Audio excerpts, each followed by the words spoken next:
Niteraka resabe tena nivon'ny fiarahamonina ny hevitry ny banky foibe milaza fa metraka ny vola 1000 ho vola farany ambony azo ampiasaina. Izany hoe tsy hisy intsony ny vola taratasy 2000 500 R$1 sy R$2 amin'izay fotoan'izay. Samy naneho ny heviny ka ao reo nilaza fa zay vao mpanarivo avokoa ny malagasy rehetra. Ao reo nilaza fa rehefa hividy zavatra goavana de manomana gony hitondrana vola, ankoatrany hoe mety sy ny tsy mety. Vitsy ireo nanontany hoe inona ny tena antony nahatonga izany fanapahan-kevitra izany ho raisiny. Nazava iny nambara ny gouvernoura ny banky foibe ny Madagasikara teny Ankatso Omaly fa tanjona amin'izany ny fanomezan-danja ny vola malagasy. Ankoatra ireo, mizara roa ny hevitra voaray nandritra ny fanadihadiana natao ka nahatonga izany vinavina mikasika ny vola izany. Voalohany, misy vola be miparitaka ny fitondrana teo aloha sy ireo pombazy ihany ka ezahana ho fehezina. Faharoa, mety misy fifanarana miafina miaraka amin'ireo mpikirakira mobile money satria reto farany no mety azo tombony bebe kokoa raha irosoany zany. Fanehoan-kevitra avokoa izany fa raha ny fanadihadiana natao ny volany miova fa ny sandany tsy miova. Izany hoe ilay zéro marobe no ahena ny isany. Midika izany fa tsy hitondra vola be amina kitapo na gony ny olona iray araka ny eritreritry ny be sy ny maro. Ohatra, R$2 amin'ny vola teo aloha zaraina 20 manome R$10. Vola farany ambony azo ampiasaina amin'ilay vola vaovao. R$1 zaraina 20 manome R$500. Raha toizana, R$500 amin'ny vola teo aloha zaraina 20 manome R$50 sy R$200 amin'ilay vola vaovao. Ny R$20 zaraina 20 manome R$100. Ny R$10 zaraina 20 manome R$50. Ny R$500 zaraina 20 manome R$520. R$100 zaraina 20 manome R$10 ary ny R$100 zaraina 20 manome R$5. Amin'izay fotoana, mety ho R$100 ny iray dolara ary R$50 sy R$100 ny euro iray. Ohatra ihany koa, mety ho R$10 ny hena iray kilao, R$30 ny frais bus ary R$20 ny tapatalana sy ny maro hafa. Maro anefa ny dingana tsy maintsy arahana ahafahana manatateraka izany. Raha tsy ilaza afa-tsy ny fanomezana fepotona miaraka amin'ny daty mazava, hirosoana amin'ny fanovana, ny famokarana vola vaovao, ny fanesorana tsikelikely ireo vola taloha sy ny sisa. Ankoatra ireo dingana tsy maintsy arahana ireo, tsy maintsy jerena akaiky ihany koa ary tsy avela hiakatra ny vidim-piainana. Apetraka ny sazy ary amafisina ny fanaraha-maso ho an'izay manararaotra mampiakatra vidin'entana. Ny olana lehibe vao fehatsika ve ny fiakarana vidim-piainana, inflation zaro économiste.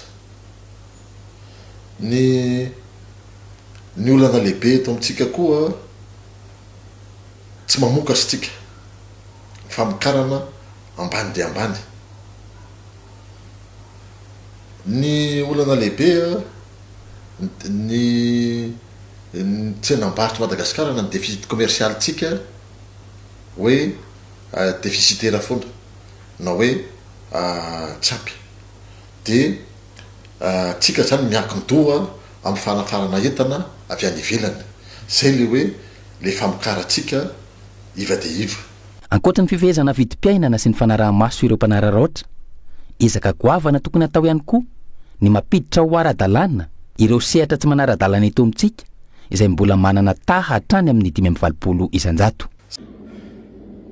Araka ny vaovao izay norenesitsika Omaly dia misy vinavina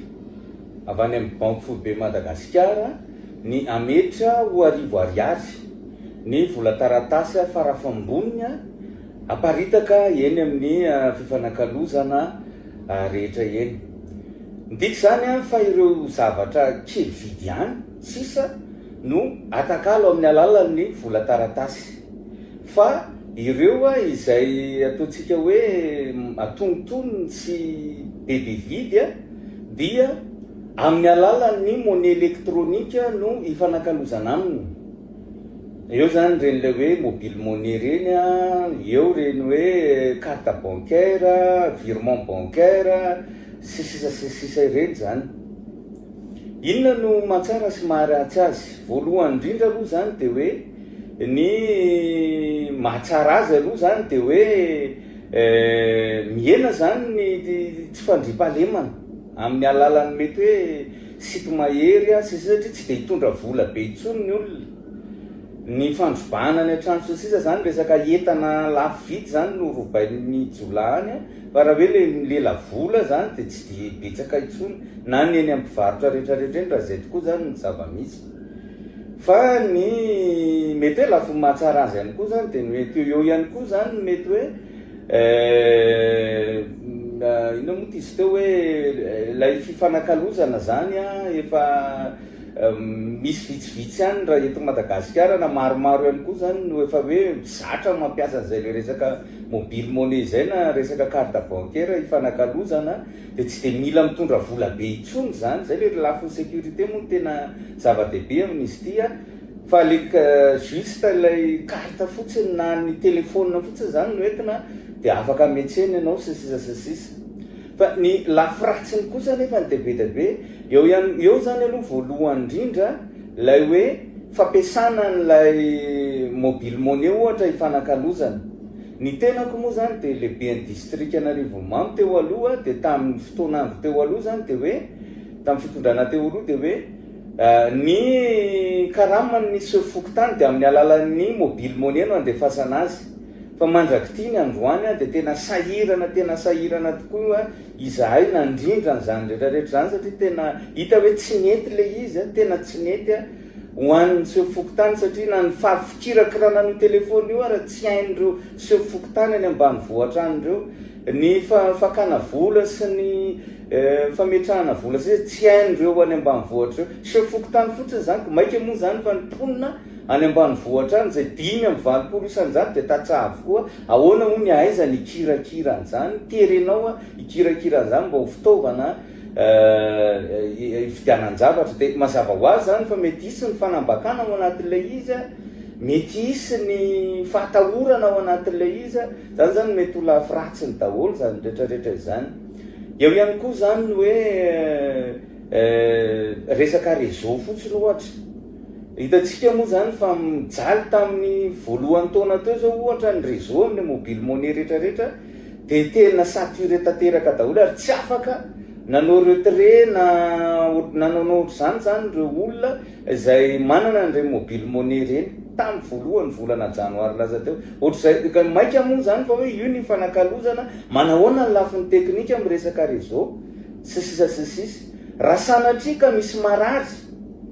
marary de ividy fanafody tampoka zany ividy fanafody kanefa le réseau tsy mandeha ahoana zany mikasika an'izany zavatra zany hain'olona mihitsy zany no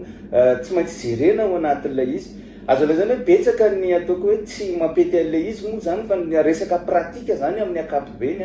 amin'ny fahafahan'ny olona manatanteraka an'ilay izy ahoana moa ny anerenao ny olona zany tsy maintsy hiditra anatina système bancaire ohatra sarotra be zany rehetrarehetra izany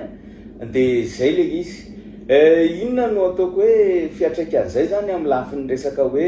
ara-toekarena sy ny sisa zany ny hevitra aloha zany mahakasika an'izay zavatra zay de hoe lasa manomevana an'ireo izay tompona mobile monnaie sy ireo tompona banque zany eto Madagasikara raha izay tokoa ny tanterahany izay fanapahan-kevitra izay ny antony de satria ny service io zany ho an'ny zareo de andoavana sarany ary zay koa maharatsy anazy satria araka le nitenentsika teo hoe rehefa hividy zavatra zany ianao de tsy maintsy misy frais le izy amin'ny alala mobile monnaie de lasa tombo be zany ny vola azo nireo tompona mobile monnaie reo ary ihany koa ho an'ny banque ihany koa de torak'izay tombo be zany ny tombony ho azony any zareo de mazava ho azy zany fa de lasa manomevana zany an'izay fatatsika fa teratany vahiny daholo no tompon'ireo mobile monnaie sy ireo ina moa ty izy teo reo banque reo eto Madagasikara fa tsisy amin'ny malagasy reo de mamevana ny vahiny zany tsika ary tadidio fa rehefa omenao tombon-dahana ohatran'izay izy de lasa izy no ife ny lafiny arabola rehetra eto Madagasikara de rehefa izy no mifery lafiny arabola rehetrarehetra de lasa tompony mangatakatiny zany sika eto Madagasikara lasa itodododo any aminy amin'ny filana vola maro isan-karazany de lasa zay le teneny namana anankiray moa le hoe trosa manandevo de lasa voatery manaraka ny baiko ny any ivelany zany tsika ny am'izay firenena vahiny zany amresaka vola zay de lasa pitrosa foana eny tsika de tsy arina mihitsy ny toekarentsika ao anatin'zay rehetrarehetra zay fa roa koa de zao hoe satria reny zavatra reny misy frais ny fanaovana an'ilay paiement sur mobile monnaie na carte bancaire misy frais reny de rehefa misy frais reny de inona ny zavatra hitranga zany de hoe lasa kaminy olona ny anjifo de tadidio fa frein zany hoe mampiato ny fiakaran'ny toekarena zany rehetrarehetra zany ka tsara hodiniana ihany miaraba arivariva indray hitondra fanazavana kely mahakasika n'ilay fikasan'ny banque centrale ametra ny vola ambony indrindra ho 1000 ariary na 1000 ariary ny kajikajiny amin'io zany de ny 4 ariary ho lasa 1000 ariary betsaka ny manontany tsika hoe io ve le vahaolana tolotry ny FMI malagasy tsy avy hatrany ny valin'izay ny vahaolana tolotry ny FMI malagasy de mampiakatra ny sandam-bola mba idina ny vidin'entana ny vidim-piainana fa ny karama tsy mihetsika de zay le azona fahefa mividy ity fampiasan'ny banque centrale ity dia tsy mikitika ny sandam-bola izy fa anova fotsiny ny sora-bola eny amin'ireny vola ho ampiasaina rapitso ireny ka raha izy miteny hoe 4 ariary lasa 1000 ariary nozarainy 20 zany le vola midiko zay zany hozaraina 20 zany ny vidin'entana rehetrarehetra fa hozaraina 20 koa ny karamatsika rehetrarehetra eo ihany eo zany tsy miova io tsy misy fahefa-mividy ho azotsika amin'ny ohatra vitsivitsy ny SMIC ohatra 300 000 ariary no raisin'ny olona androany de rapitso izy andray 15 000 ariary raha 600 000 ariary ny karamanao androany dia 30 000 ariary no raisinao rehefa atao io febetra eo de eo amin'ny vidin'izay zany resaka karama ny vidin'entana raha tongolo ohatra 4 000 ariary de ho vidinao 200 ariary raha misy entana vidinao 5 000 ariary de ho vidinao 250 ariary ny bus androany 600 ariary de lasa 30 ariary fa tsy misy fahefa-mividy azonao ny zavatra hitako de mety hitondra zava-doza reo mety hitondra fiakaran'ny vidin'entana tsy voafetra satria tsika eto efa Zimbabwe efa zatra ny Zimbabwe io famerana ny sora-bola io nge efa nisy tamin'ny natao hoe 100 000 francs no soratana tsy le 100 000 ino ny tiany nasorana de natao hoe 20 000 ariary fa ny vola miala aminao mitofotompoko iny ny sainao fotsiny no amboarina amin'iny de androany tsy ampy io fa mbola Zimbabwe lavitra atsika de hoe alao atao 1000 mihitsy ny soratra eny amin'le vola fa voamaika hitondra fekharany vidim-piainana io satria androany raha ohatra ny tongolo 200 ariary raha misy mpivarotra 300 ariary de tonga de vidy anao tsy ady varotra koa satria nahoana zany 200 ariary zany nge tsy vola ntsony androany 300 ariary zany nge tsy vola ntsony androany de moramora aminao ny amoaka azy de voamaika atsika eto fa tiantoka daholo ny malagasy tokony fantatra gouvernement tsy mahafantatra terrain gouvernement tsy mahafantatra izy fa ny 80% ny malagasy zara fa mahay manoratra sy mahay mamaky teny de isaky ny vidy entana izy de tsy maintsy zaran'le ohatrina moa vidianako azy taloha de zaraiky 20 tsy isy avitan'izany reo malagasy reo mbola mety ho lava ny resaka amin'io fa zay aloha natao androany de mametraka amin'ny velo mahafinaritra tompoko